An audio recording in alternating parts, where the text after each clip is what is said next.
Good afternoon and welcome back to Gulfstream Park. Thank you for joining us here once again on this Friday afternoon on Gulfstream today. Gabby Gaudette joined by Ron Nicoletti to tackle this 11-race program once again, and that Rainbow Pick 6 carryover continues to grow. Yeah, we got a sultry day here in South Florida. Fast main track from turf course. As you mentioned, big carryover in the Rainbow Six. A very big carryover and something to definitely take note of. We will have a mandatory payout in the Pick 6 on the 26th of March. Wanted to get my dates straight there on that, but as it continues to grow, it gets harder to hit, especially when we had a day like yesterday that was kind of a chalky sequence. Looking to today, we could see a similar scenario, but the sequence is very intriguing today. Yeah, it's intriguing.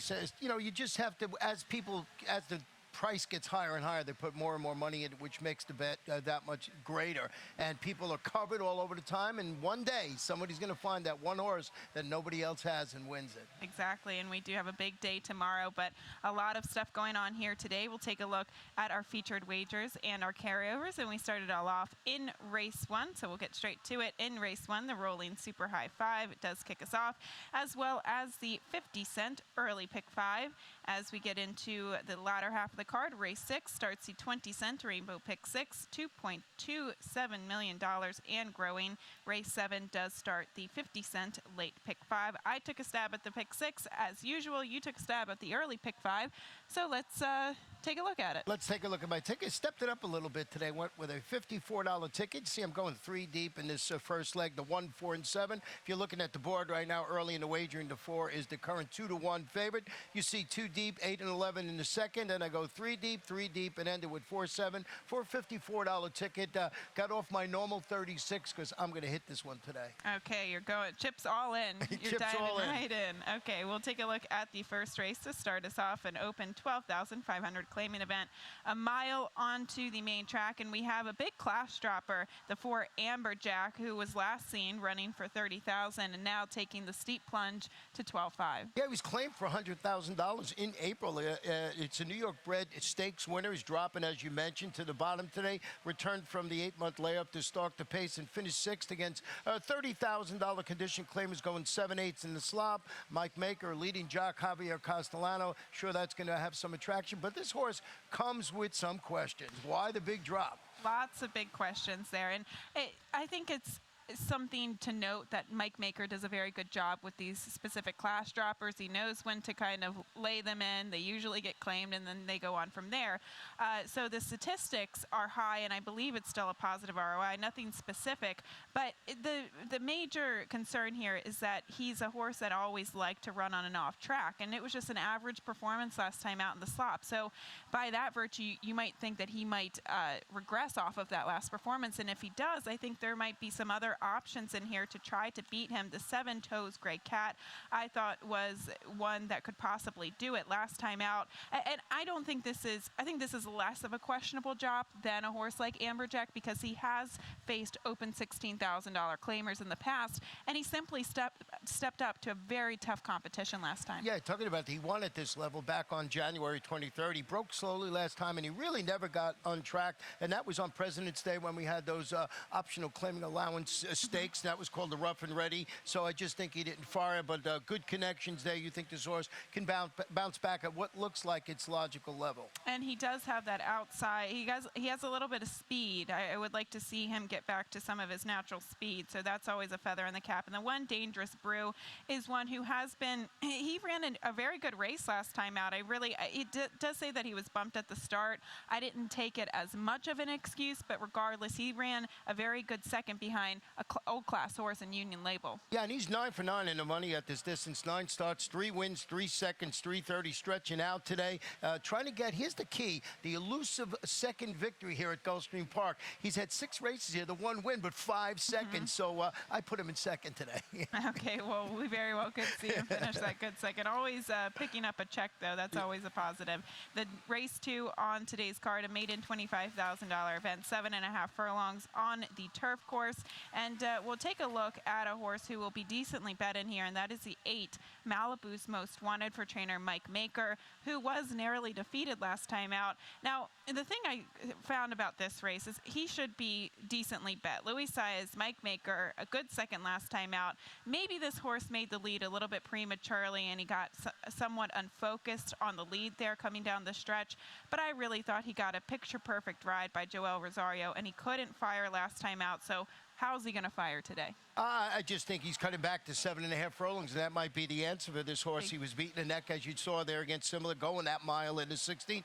You mentioned the connections. I just thought after that performance, looked like he was the one to beat in here with the slight turn back to 7.5 furlongs. And he's one that, at least he's shown that he can come from off the pace, he can go to the lead, and they made a cognizant decision to take him back off the pace last time out. So as a pace standpoint, I think it's tricky. He could have tactical advantage if he decides to go. He could get a little bit of competition from the 6 Megacosm, who has some speed. But the 5 King J, I thought, had a little bit of upside here for trainer George Navarro. You look at the breeding, he is by Einstein, but on the bottom side, the mare was a 4-time turf winner going around of ground, and George Navarro, always a force to be reckoned with. Yeah, I got a stat we wanted to show you on this horse here, George Navarro. One of the stats he's not really great at, I wanted to point out over the last 5 years, he's only 3 for 21, 14% with a negative ROI, first time on the turf in the last 5 years. I don't know what you make of it because the barn is going so well. I don't think you hang your hat on the stat and say, oh, I can't use him. I think he has a big shot in here. I did use him on my ticket. But it's definitely something to take note of because you're trying to find other options to try to perhaps beat the favorite with, and maybe this isn't George Navarro's strong suit. So that is a great stat, and it's funny because a lot of his the winners that we have seen from the barn have been primarily on the dirt, and sometimes a lot of his turf acquisitions don't always pan out. So that is a very interesting stat. Who do you try to beat him with? The 10 Grand Venezuela is a horse that you use who I thought could be competitive maybe on a step down, but has to work out a trip from that outside. Yeah, post. you know, he had that ground-saving trip last time out against $35,000 maidens. I think you expect improvement. I don't know how much. Second start over the turf, so it's only his second start over the turf. So if there's any improvement here, I think he could be on the ticket. I don't know if they beat 8 Malibu's Most Wanted, but that's the horse I actually used second on my ticket. Horse I really like in here, if you get a decent price on him, is the 3 Little Paul. Now, he's taken a big drop from Maiden 50 last time out, but he had faced similar company on the turf in the past. However, those were very good for level races. You see Owlsby, a horse that he recently faced, who came back to finish 3rd, beaten 3/4 of length in the Grade 3 Palm Beach last weekend. We also see Two-Step Time. I just thought those horses were much tougher, and he didn't run poorly, all considering. He draws a good inside post. It's tough to take, though, an 0 for 60 rider, and that is the truth, but perhaps he could put him in a very competitive position early. Yeah, and you know, it's a nice class drop, and you point out a couple of good angles with the horse. You can get a price. I'm surprised he's only 8-1 in the morning line, but I thought he'd be a little higher. We'll see how that works out, Little Paul. That's the type of horse you need to get, you know, to make your early pick 5 or something like that pay well. Let's hope so. Race 3 on the card, an allowance optional claiming event, 6 furlongs onto the main track, and scratch the 5 Broadway Gal in here. And we have 2 interesting horses, the 3 Summer Reading, the 4 Blast in here as well. You opt for the 4 Blast. Yeah, Blast is making her 3-year-old debut after a pair of promising starts. I thought of Churchill, in which she won her 5.5 furlong debut and followed that with a second place finish against $75,000 optional claimers going 3/4 of a mile. The trainer is Eddie Keneally, had a couple of wins on yesterday's card, and he's got this daughter of Harlan's Holiday working really sharply at Palm Meadows. And Eddie Keneally has been doing really well with some of his horses, especially in the past week. He started the meet off well, kind of went through a little bit of a lull, but it looks like everything's really firing all cylinders here in the past few days. Now, the only bad thing with some of these horses who we've seen at the meet so far, coming from Churchill, coming off a little bit of layoffs, they're only 1 for 10. Usually it takes a start or 2 for them to really get into the full swing. I respect her because she has some good class lines there and competition-wise at Churchill, but it's hard to overlook the 2 April Gays in here. And we'll take a look at her most recent replay when she did wind up getting the victory. She was heavily bet that day, coming off a layoff since November at Gulfstream Park West, and that was first off the claim for Eddie Pleasa. They directly step her up in class. We can see her not get off to a great start No. here, Ron, and it all kind of just doesn't pan out from there. No, it just doesn't pan out for me, and I think that cost her a lot. But I thought she was pretty impressive. She sat, she breaks slowly. She sits behind the field early on. Then you see she rallies strongly, and then she gets has to check pretty sharply in here, and still manages to win. So I thought it was a pretty good performance. The check will be coming up right now. And I just thought that it was a good performance in here. You see it here. It's better. You see it more on the head-on. I just thought it was a game performance. Well, she had so many excuses not to win that race, Right. and she overcame all of those excuses to win that race. And it still looked like she had enough left in the tank. Now you have to question yourself: can she duplicate that performance, stepping up against tougher company? And how much did that race actually take out of her? Because she did have to overcome a lot of obstacles there.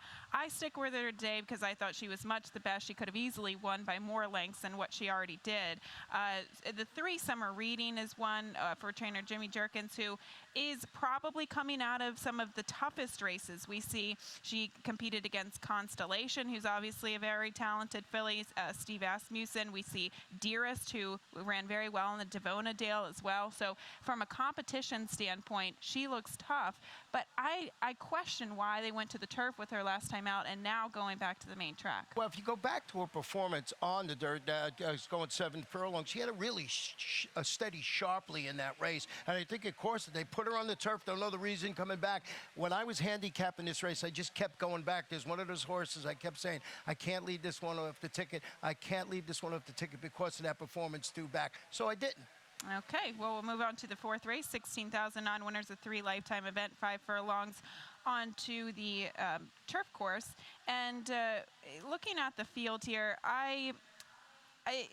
I'm handicapping it in terms of pace, and it very well could not pan out. But obviously the horse to beat on the class drop alone is the 5 Clash and Cash. Yeah, this one is dropping to the $16,000 level. Wearing blinkers this afternoon after making what looked like a winning move. Flattened out in that race a little bit. Finished 3rd against $30,000 condition claimers. Eddie Plesa Jr., you'll look at a stat here. He's got a pretty good stat. It'll pop up here. He's 6 for 24, 25% with a $6.58 return of investment. First-time blinkers on the turf in the past 5 years. So right there, it's telling you this horse, besides looking like the one to beat, the barn does very well what they're doing with this horse. The only concern is the drop in class for me, and I agree with you. The barn does very well with the blinkers on. I thought that perhaps they could have stayed at the same level and put the blinkers on instead of dropping and putting the blinkers on, but obviously this horse is the horse to beat. The one to the outside, the 9 Lakota Warrior, I thought could really use his speed to his advantage. Now, 2 starts back, he broke so sharply, and it was all said and done from there. Now, last time out, I don't think he was the fastest horse in the race, primarily because there were faster, and he was a little bit outclassed. Now, he's dropping back down to a more realistic level, and he could really use his speed from that outside post position. Yeah, I mean, I used him on the tickets for all the reasons you mentioned. I look at it as maybe a bounce rebound angle. The horse runs a really big performance. Come back, they step up and say, wait, this is not the right spot. Go back, and he rebounds. Had to use him on the ticket, and I threw in the 4 I Feel Great as wheeling back at the same level and distance. Rallied 4 wides to finish 2nd. It's Milt Wolfson as the trainer. And guess who's on? Javier Castellano. Had to put him somewhere in there. You have to. The 8 Sun Worshipper is one who steadied the entire backstretch last time out, and he really only got clear room to run late. And visually, it looked like he had some really good late energy. So this is one you'll get a good price on. I don't know if he is a 5 furlong sprinter, but I am willing to take a little bit of a shot with a horse like that at a decent price. Race 5 is 6,250 non-winners, a 2 lifetime condition, 6 furlongs onto the main track. And how do you beat a horse like the 7 Pathos? I don't think you can in this spot. He's stepping up to the next level after responding to that class relief with a commanding, really 7-length victory in there. It was the odds-on choice. That was against $12,000 maidens at the distance. George Navarro, you know, his stats, we could tell you that he's like 30% winning consecutive races. So Pathos certainly on paper looks like absolutely the one to beat in here. I agree with you.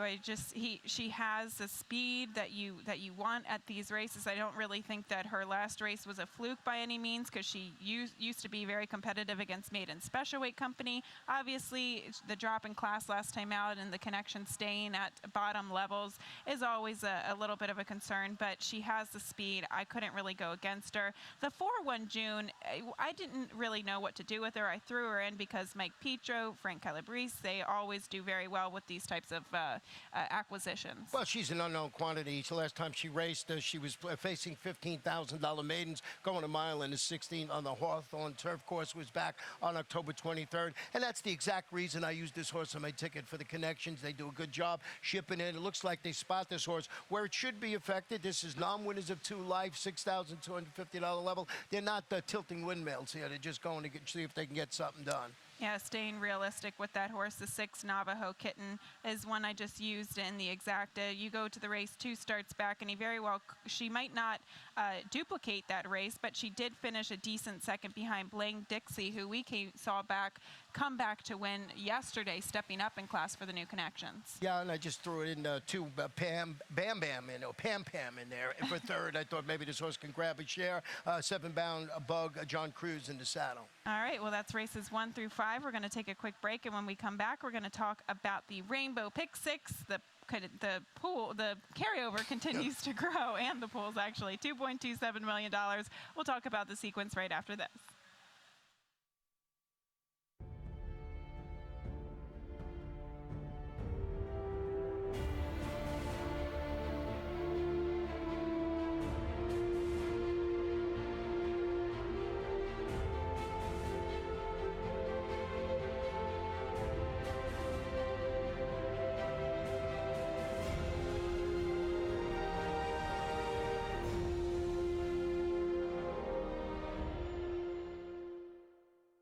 Welcome back to Gulfstream today. Now taking a look at the Pick 6 sequence. We'll show my ticket here.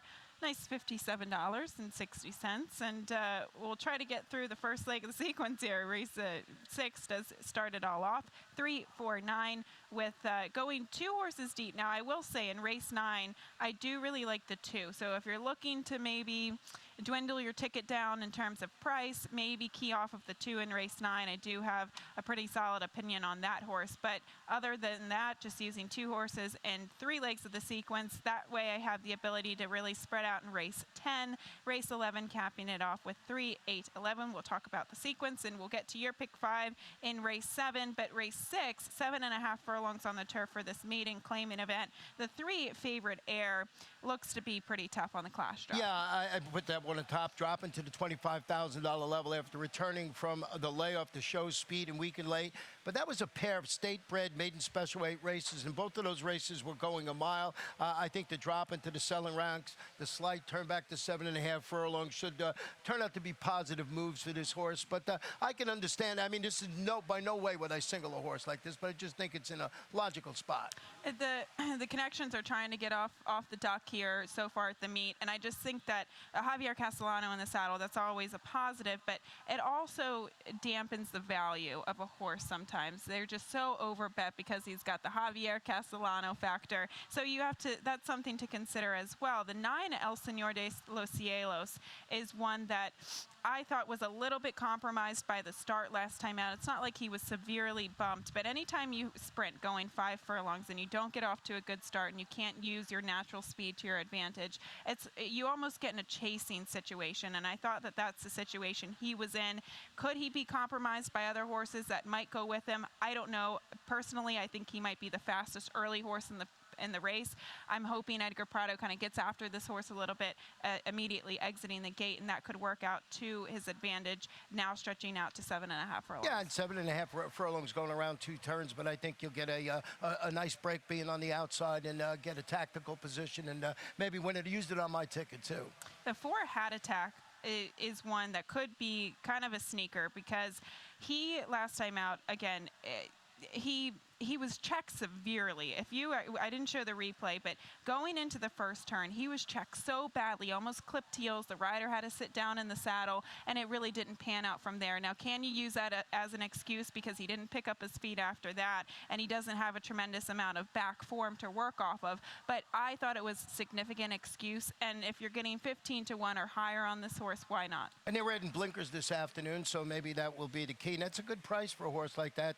15-1 and the line. Once again, we always mention that's the type of horse you're going to have in the Rainbow Six if you're dreaming of getting over $2.2 million. Let's hope so. Race 7 on the card, a maiden $50,000 event, a mile and a 16th on the turf. And I thought kind of a key scratch with the 6, Certain Something. We also have a scratch of the 9, Senor Casanova in here. And this does kick off the 50-cent late pick 5, so I'm really interested to see your sequence and if you have any singles. I do not have a single today, but there's a horse I really like, and that's the 8 horse in the last race, Jamorca. But I was a little afraid, and I added the 11 there. But I'm starting off with only 2 horses in here, and that's the 2 Planet and the 4 Fancy. And you see the progression as it goes down. And I just think that I got 1 horse in there in the sequence we'll talk about in a couple minutes. That's 15-1. But I thought I had the logical 2 to kick it off. These are the 2 logical horses in terms of their buyer speed figures or competition. These are the 2 horses to beat. Now, which one do you prefer? Do you prefer the local angle here with the 4 Tail of Fancy, who's actually proven himself okay at the track recently? The 2 Planet, though, ships in from Fairgrounds. Yeah, and this is a $725,000 Son of Street Cry, in for the $50,000 tag, so there's a little bit of a concern. Julian Leperoux in the saddle. So I put this one on top, but I could not leave the 4 Tail of Fancy off my ticket. The thing about the 2 Planet is that he's actually faced maiden claimers before, lower level maiden claimers, and he did not beat them. So that's where I find him a little bit vulnerable in comparison to the 4 Tail of Fancy, because he did debut. They bought this horse for a pretty penny, and they debuted him at the maiden 25 level. Now they try to get competitive, and he did hold form against Tougher in the past 2 starts. But a horse like the 4 Tail of Fancy was dropped down for the first time to a maiden claiming level last time out. And yes, he was beaten. He saved ground going into the first turn. He was sat a perfect trip. He was reserved a little bit slightly, but he had full opportunity to go from there. I just think he's meeting an easier field today. Yeah, and he got that improved 4th place finish against a little tougher. You getting Javier Castellano, the trainer Barkley tag. We both threw the number 5 cavity on our ticket. Now a gelding, but making his first start since finishing 2nd, was only beat a half length when claimed by Jane Sibeli for $20,000 at Monmouth. But it was last June. Paco Lopez rides. Okay, works at Palmetto. So here's a horse that one of these dangerous horses that if you leave it off the ticket, which I did, might come out to bite you. And I think he has to overcome the layoff, but it is a vote of confidence that they claim this horse for $20,000, and off that layoff, they are stepping him up in class. Perhaps they had to make a few adjustments. He is listed as a first-time gelding today, so you can always. Jane Sibeli is very good with these types of horses, and leave her off at your own peril. We'll move on to the 8th race here to kick off the late pick 4. 6 furlongs on the main track, an open $16,000 event, and the 6 Natalie LaRose. We'll go back and take a look at her most recent replay from the quarter pole to the finish line, and well, it was really all said and done. I went into this race thinking that Efren Loza Jr., very good with maiden claimers. He had this filly ready to go and debut, and I thought she might have had a little bit of a regression in her form in her 2nd start. Not the case, Ron. No, she was very impressive. I remember we talked about this horse, and I just thought it was the logical spot with the connections. Drew off. Now the horse comes back and appears for a $16,000 tag. So they're not getting, greedy with the horse. They put it right back where I think it can win again. The barn does an excellent job with spotting horses where they can win. So here's a horse some people might be singling in their Rainbow Six. And maybe it is a little bit of a cause for pause that after that big performance, they're not stepping her up. They're keeping her in for a $16,000 tag. Of course, you have to ask yourself what other options are there for her. Elvis Trujillo will ride the 6 Natalie LaRose, your heavy favorite in there. To back yourself up in multi-race sequences, I'm not singling her. The 3 Scotland Bay, I thought, was one that could really move forward off of her last race. She was beaten well blanks behind Scoff, who was a runaway winner. I believe it was first off the claim for Eddie Pleasa that day. But she was one. There was a 5-2 horse. She really figured in the race, and she was the pace setter. And she was just hugging the rail the entire way, as was Scotland Bay. And it just looked like they weren't grabbing the surface down. And maybe it wasn't the right place to be on that particular day, whereas Scoff kind of sat in the forepath. So that's something to consider. I just think she's going to move off of that race. It was a very tougher level race. Yeah, and I threw in the 8 in action to renew the rivalry with the horse we just showed you the video of, and that's Natalie LaRose. After finishing 4th behind her, Dan Peter, Javier Castellano. It's a rematch. Both of them in that last race now appearing for $16,000.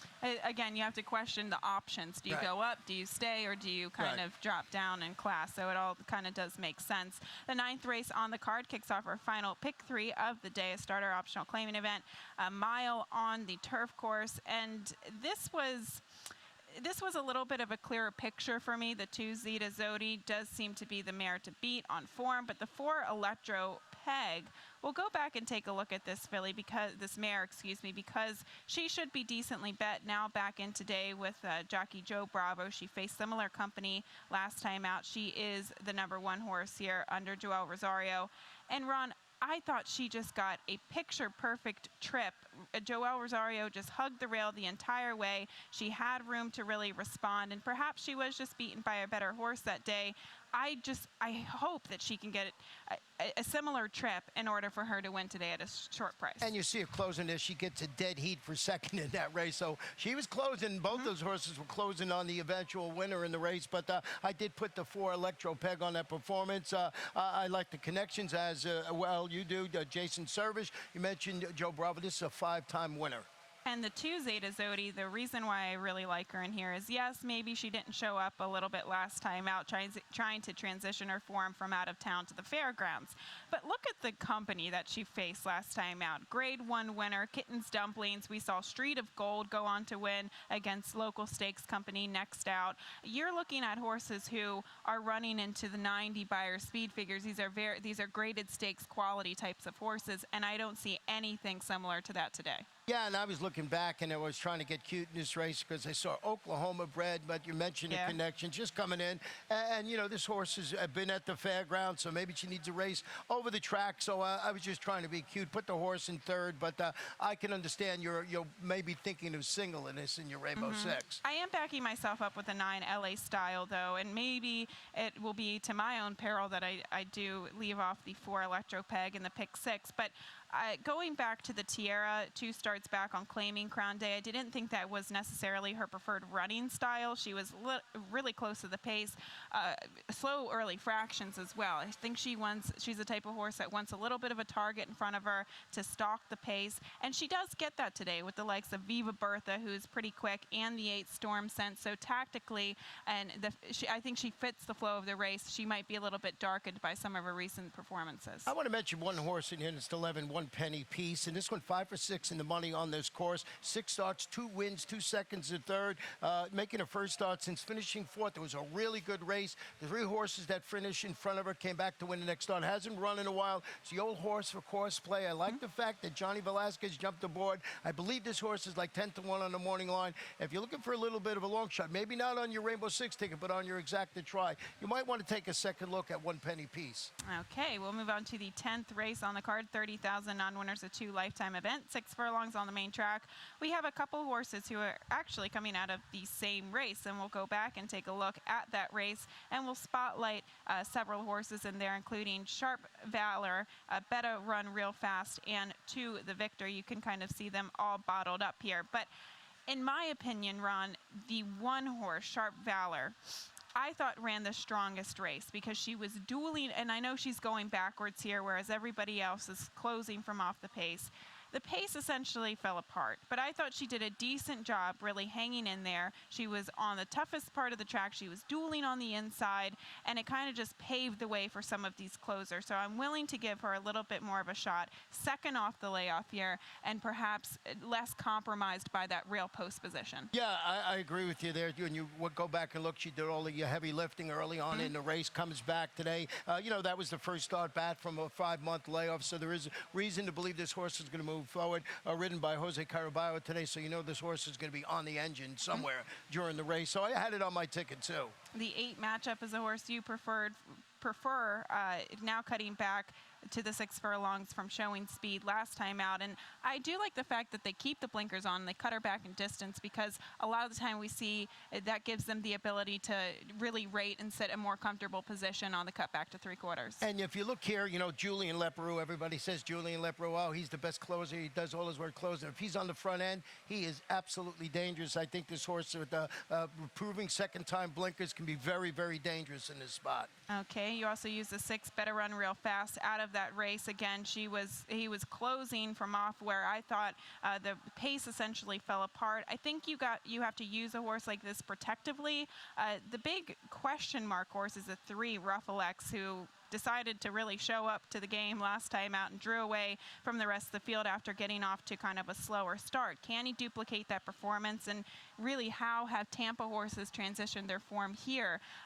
A couple of them haven't fared too well. Yeah, early on in the meet, they seemed they were doing okay, but recently it hasn't been the case in there. And Better Run Real Fast, just real quickly. This one really likes to finish second, so I could put it on top. But someone, again, you want to put on your exacta trifecta ticket. Okay, the 11th and final race on the card, 16,000 non-winners, a 3 lifetime event, 7.5 furlongs on the turf course.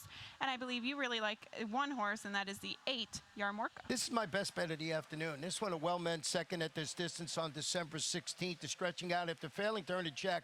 That was in consecutive 5 furlong sprints against similar, with the last being the first off the claim by Bobby DeBona. Paco Lopez going to be on and near the lead. This one is a pace play. I see this horse as the speed of the speed. Paco Lopez, and I was tempted to single it, but did not. But I just thought the race shirt sets up perfectly for this horse. Oh yeah, she has a lot of speed, and I don't really like to go with 5 furlong sprinter stretching out to the 2 turns, 7.5 furlongs, but arguably she might be better at 2 turns at the 7.5 furlongs because she can use her speed. She draws that good outside or middle of the pack. But again, if you're breaking from kind of an outward post, you want to have speed so you can get into position early with that short run into the first turn, and that's exactly what she has. So I think a feather in the cap. Now, the only question is, we do have a horse like the 1 Awesome towards the inside, who does have a little bit of speed. Could she potentially cause a little bit of pressure? The 3 Reagan's Odyssey, the claim back into the Marcus Vitale barn, I think will be well positioned. And yes, she did flop last time out at a short price under different connections, and I just think if Marcus Vitale can get her back to the form that she was in when she was once under the barn before, she could be dangerous, and she sits that nice inside stalking position. Yeah, she's going to stalk because the way I see the race, like you said, 8-1, a couple of horses are going to be out there on the front end. We both used the number 7 in here, Julissa. The 11, Julissa. I mean, yes. 11, excuse me. And she's one that I really I've made so many excuses for in the past couple of starts. I liked her when Joelle actually rode her a couple starts back. Then I liked her in the next couple starts with Edgard. And last time out, she was just okay. She was average. She was facing similar company, and now she has to work out a trip from that outside post. So I think a little bit more goes against her today. Yeah, you know, I threw her on the ticket. You're talking about how the race shape might be. I threw to 7 in Angel Love, is stepping up to the next level after rallying late to defeat 16,000 2 lifetime claimers. This one's going to be running late. Yes. So, you know, so this pacing area gets explosive, maybe it does set up for somebody like the 7 horse or the 3 horse in there. Okay, well, let's hope so. It definitely is a cool race to cap off the pick 5 and the pick 6 as well. Once again, we have a big carryover in the pick 6, $2.27 million today. It does start in race 6 on today's card. Plenty of betting opportunity, plenty of potential to get a little bit creative as well. But with that said, we're going to take a quick break. Larry Colmus will be up shortly with all those scratches and changes. Best of luck on this 11 race card.